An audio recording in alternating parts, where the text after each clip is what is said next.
This is Hannah Bodsworth, a professional photographer specialising in corporate events, portraits and lifestyle pictures and video. And this is her constant companion, Frida the Chihuahua, who's co-captain of the narrowboat they live aboard, along with Hannah's son, George. If Hannah looks familiar, it's because she appeared in last year's Narrow Escapes on telly, as well as featuring in 2 recent YouTube videos about alternative lifestyles.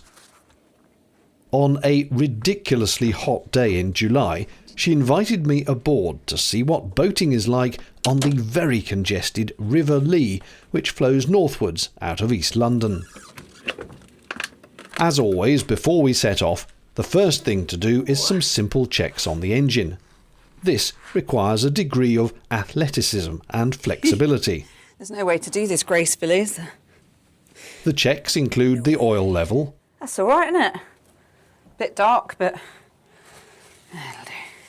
The coolant water level is also observed. Okay, plenty. And the tension on the alternator belt is verified as well. All good? All good. Let me try and get out gracefully. Is it possible? Woo! Oh yeah. That all done, we can depart. With the engine burbling happily, the bow and stern lines can be released.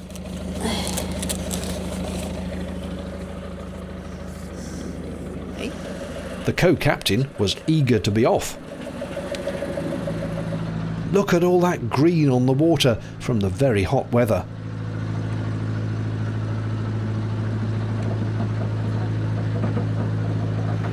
We were quickly out of the marina and heading north.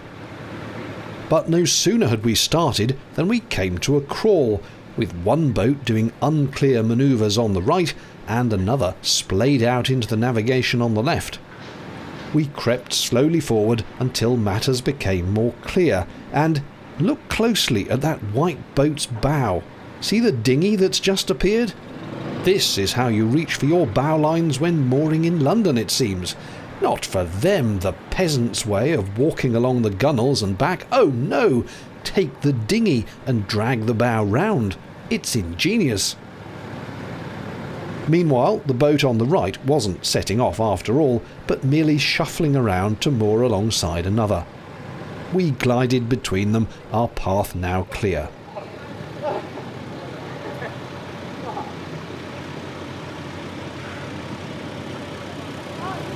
Just look at how many boats there are, moored on both sides of the river. It's jam-packed in part because housing down south is so expensive, loads of people turn to boats instead. And of course, being on the water is a lovely lifestyle to boot, with a sense of community you just don't tend to get in a house. That's the Lee Rowing Club.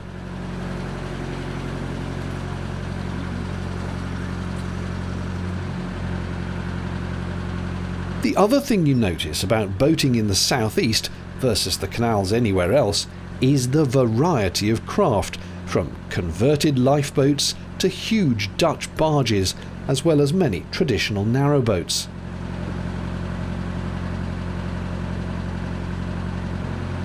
These are pretty much all someone's home. At least on the river, you've got a lot more width than the canals.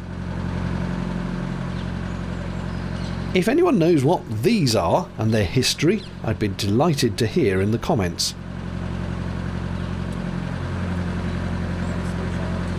There was a little traffic on the waterway with 2 boats approaching.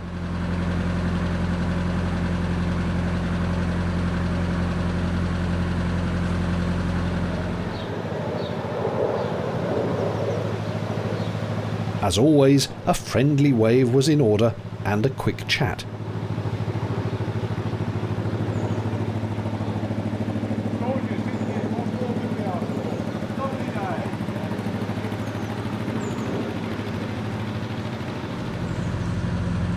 Boats are not just homes for people, the wildlife will take advantage of any useful space too.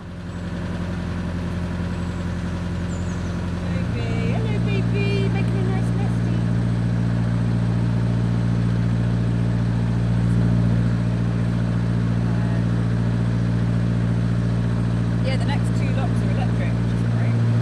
you are setting a cracking pace.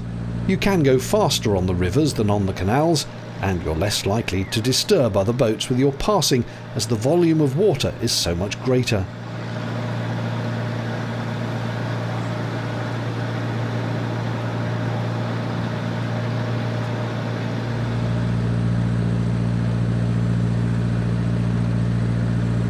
Occasionally, in amongst the jam-packed riverbank, you spot what looks like a mooring, but there'll be a good reason no one's there, else that space would have been taken.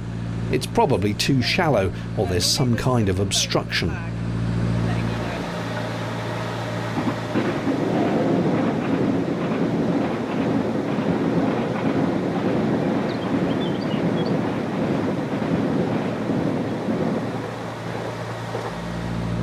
Very occasionally, you could imagine you were in the countryside instead of the gritty heart of East London.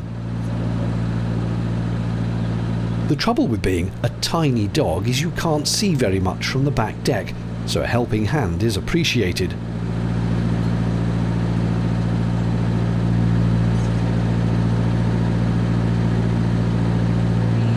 We'd be going through 2 locks on this trip, and the first was just ahead, after our path bears left where the river splits here. Hazard a guess in 1700s? Maybe later than that. Late 1800s? You're very definitely in a city, aren't you?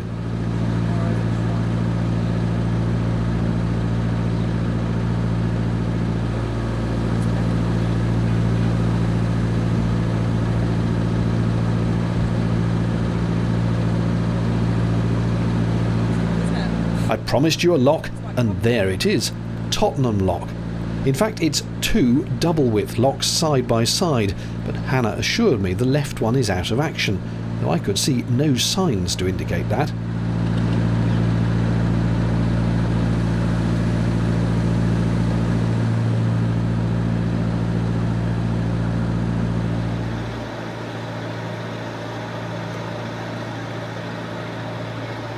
It's always interesting to see other people's boat handling, and Hannah's approach to the lock landing was to aim head first at it, and then do a handbrake turn at the last minute.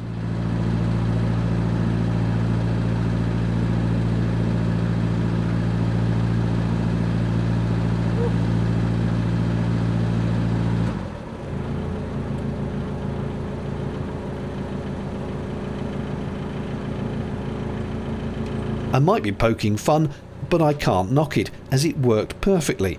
You just couldn't do that on the canals I normally travel on.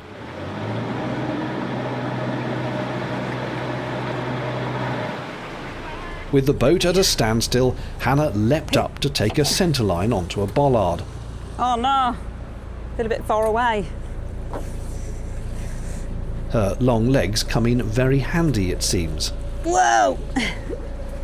Graceful! Disgraceful. It's the only way to be. And with that, the boat was pulled into the lock landing. Back she comes. Back she comes. With the boat secure, the co-captain was consulted. Oh, she seems... Are you going to come with us? Are you going to stay here, little dog? These locks are hydraulically operated, but you have to press a set of buttons in the right order to sort out the sluices and gates. So we set off to find the control panel. You need a Canal and River Trust key to do this, to stop any old passerby messing things around.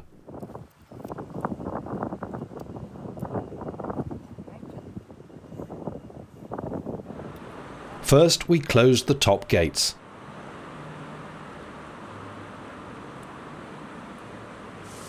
Then we opened the lower sluices, but not a lot of water seemed to be emerging. The boat was, thankfully, still there, waiting for us.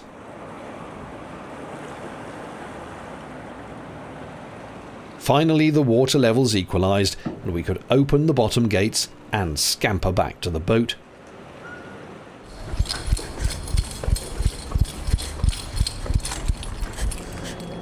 The centre line was untied, the boat pushed off, and we drove into the lock.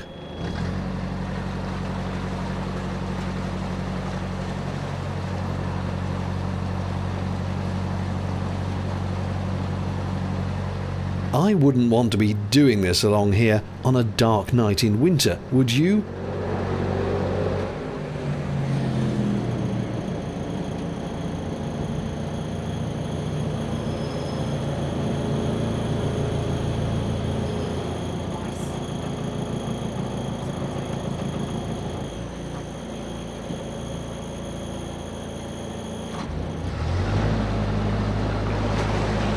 As usual, once inside, you climb the lock ladder, taking the centre line with you, tie it loosely round a bollard, and then get to work with the buttons again.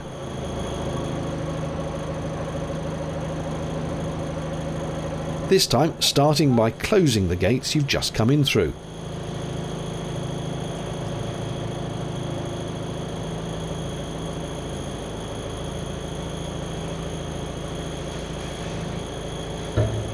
That done, the upper sluices can be opened to raise the water level.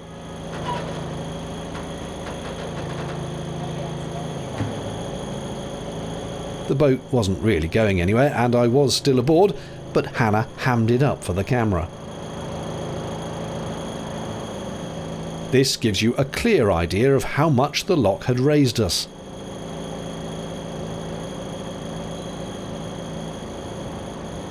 The top gates were opened and we pulled in immediately afterwards, less to go back and close the gates after us, and more because we were both gasping for refreshment in the searing sunshine, and we'd spotted a corner shop by the lock. Shopio. Ice cream and cold drinks were needed urgently. Free. Oh, they know about product positioning, don't they? Hello. Yum. Yum, yum, yum, yum. Refreshed, we set off again. Lift off.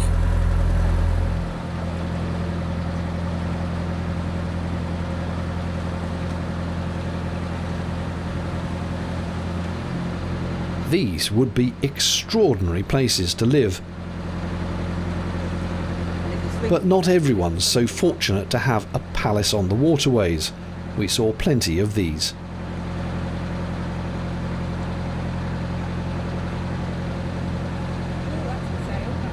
Another lifeboat, looking like it just came down from Mars. Any more here if you're in the orange gang?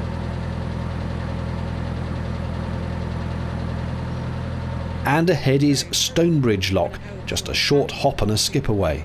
And I was like, yeah, so I asked them really, they moved us pretty quick. Such is the congestion on the London waterways that triple mooring is not uncommon and doubling up is everywhere.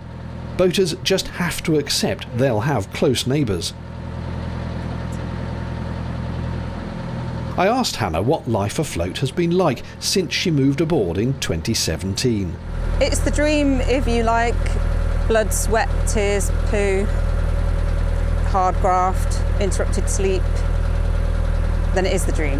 That's the negative aspects of it. But I actually find that kind of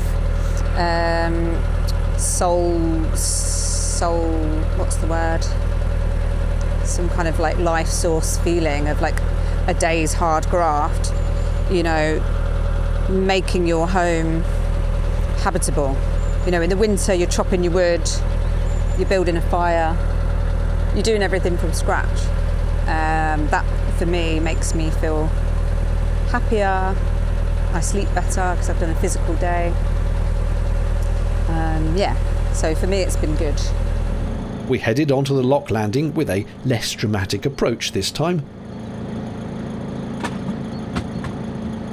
But the procedure is much the same.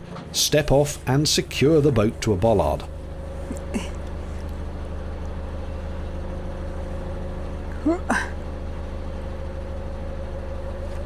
Come on, lad. There she goes, there she goes.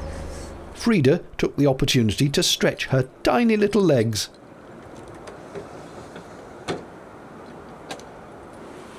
And I read this sign about the river.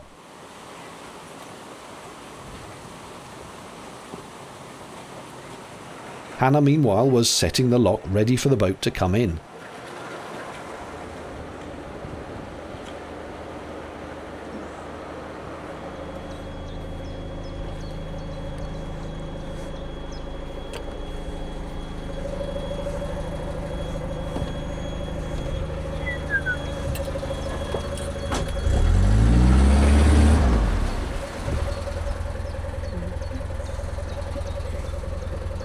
But what about Frida? Oh no!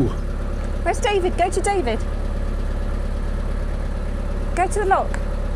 Frida, it turned out, did not want to come with David at all, but did scamper up to the lock, trying to follow the boat.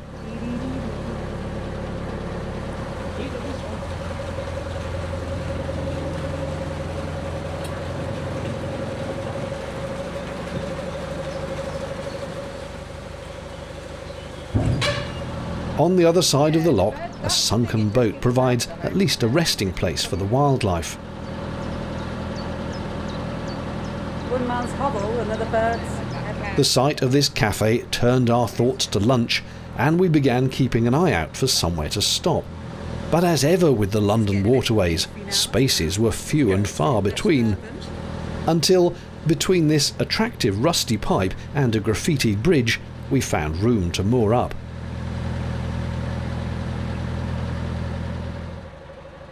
For Hannah, sorting her hair out in the heat was an important step before the catering. It's a sauna in here. Is it all right? It's not, it's all right. I think it's okay. It's not too hatty, is it? Okay. Right, salad. I'm gonna make a salad. Welcome to my cookery show. Votes in the comments, please, for who'd like to see Hannah doing a cookery show. With assorted musical beats.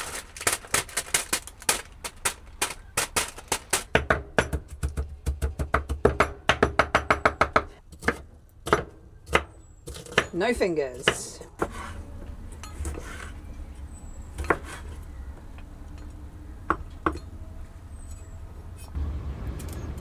Let's have some skin. Frida, you can have a little bit of skin. We had lunch on the towpath, after which I had to return home. But the story doesn't end there, because 4 weeks later it was my turn to remind Hannah of the joys of countryside canal boating, away from the smog and grime and noise of London town. So Hannah joined Narrowboat Gentian and made herself straight at home. I drink pina colada. But no chance that day of getting caught in the rain.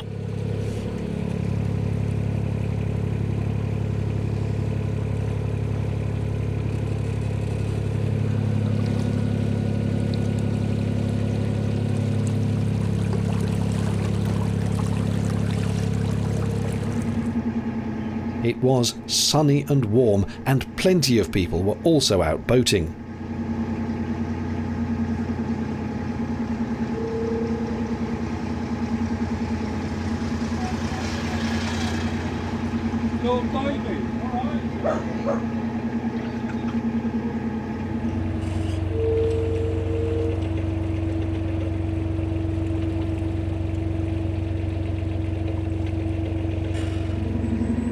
This bridge is on a tight bend from both sides, but because the canal is suitable for wide beams on this stretch, you can get two narrowboats through the hole side by side.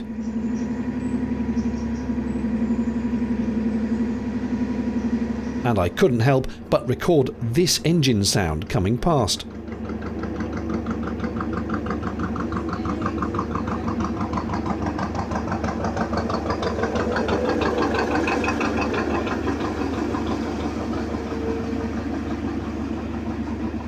Unbelievably, this was followed by yet another narrowboat with a classic power plant.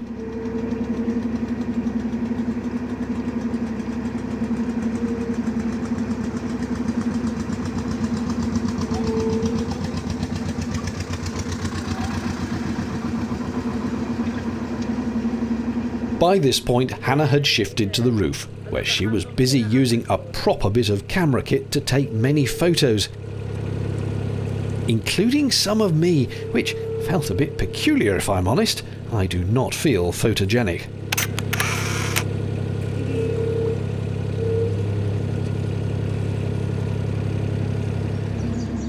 At another bridge hole, it's always at a bridge hole, with moorings and overgrowth on this side making it a bit narrow, we'd stopped to beckon another boat through, but they also stopped and beckoned us through. So we went, and it turned out to be another vintage boat.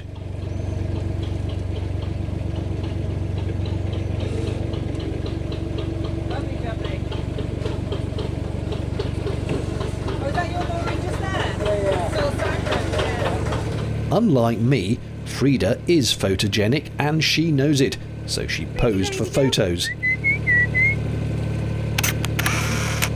Look at those ears.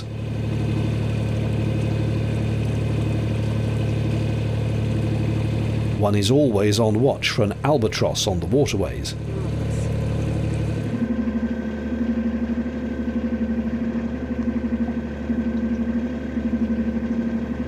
Mama Duck and her babies headed towards us, causing excitement for the photographer aboard. Duckling! Oh my god! Oh, follow us! We've found a place. And we did indeed find a place for a picnic. Just beyond this bridge, number 103, a lone tree provided an embrace of shade ideal for a spot of lunch, so we pulled in.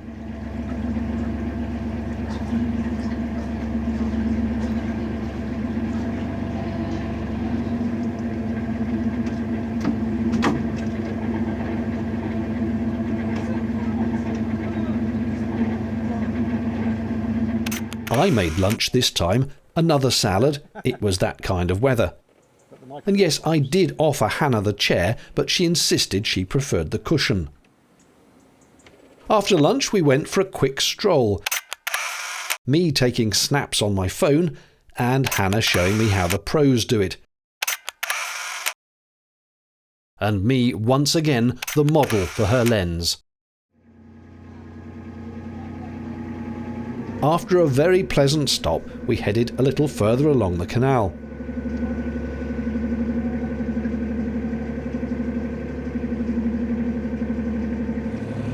As we went, I asked Hannah how countryside canal boating compares to her usual busy urban environment. The horizon is a lot clearer, and I'm enjoying that. You know, the headspace that you get from a really, really big sky and a wide horizon is quite special. The fact that you don't have to think ahead about mooring is really nice in the countryside. You just know you're going to find a mooring spot. You might need a pin to moor on a rural riverbank, but you're not going to need to anticipate double or triple mooring anywhere. Not a chance. Can you imagine if you double moored here? The other boats would be like, excuse me. There's about 3 miles you can moor on there. What else is the contrast? Quiet. Yeah, absolute zen. No train sounds, no honking cars. Still the same birds and fishies, but more cows and sheep. Less people, more cows and sheep. Yeah, I mean, I miss this aspect of boating, this absolute tranquility. The anchor of boating that I keep coming back to when I do question this lifestyle is the freedom. Knowing that if I needed to, we could just move along. You know, if we weren't getting on with the neighbours, or I wasn't getting enough work wherever we're moored, or George wasn't happy, or he wanted to be at a different school, sorry dog, that freedom to move your home just feels really good to me. I'm a restless being, and just knowing that I can just shimmy along is a massive anchor to this lifestyle. Would you believe it? Another vintage-engined boat went past.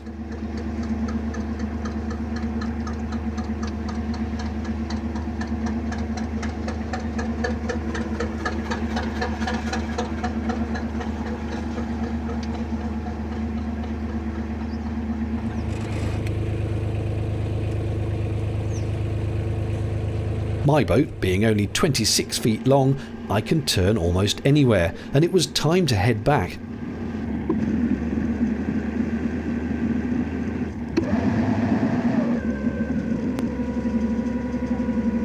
While I steered, Hannah looked out for ducks to photograph, ably assisted by Frida, of course.